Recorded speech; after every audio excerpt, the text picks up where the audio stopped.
iyong pagtatakbo. Marahil di ko na kayang makita ka pang lumalayo. Hilahil at dahil pagdurusa na ang iyong itinaga sa bato. Naaalala mo pa ba mga alaalang ngiti mo'y di ko maihambing sa iba?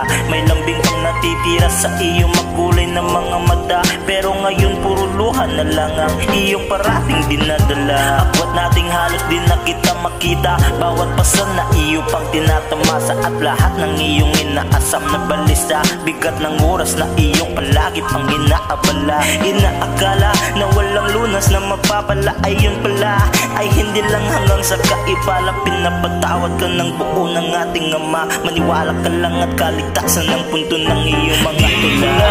Alam, palagi kitang minamasdan. Gusto kitang mahawakan kahit gaano pagkabigat ang iyong kasalanan. Panghihinayang mo sa kasalukuyan natin ang kalimutan at mga darating na pagkakataong pagkadaloy ng oras, pagbawas ng lunas. Di ka malaasan ang iyong pagtatanong nasaan at kailan ka balilisan. Pakiusap mo nang ituloy at iyon ang kalimutan. Alinman sa dalawa, mamuhay man na walang hangganang pagdurusa.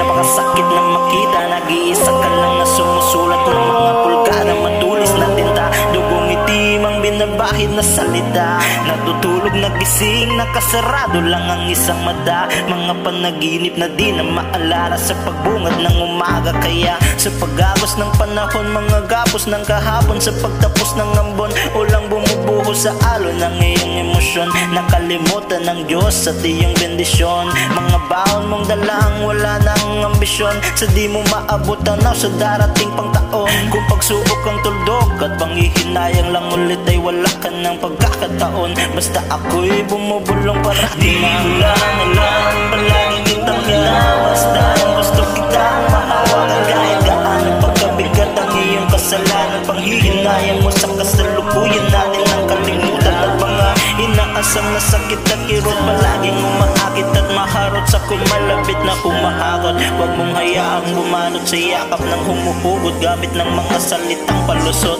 Huwag kang malagot at ako ang iyong karamay, ang tunay na gabay. Humawak ka lamang sa aking kamay, tayo'y maglalakbay patungo sa kalunasan na aking taglay. Tumagay tayo sa dugo ng ating Ama, Anak at sa Espiritu Santo. Kung tumakbo ka lang naman, sasamahan kita kahit gaano man kalayo. Itataga ko sa bato gamit ang sarili kong dugo. Di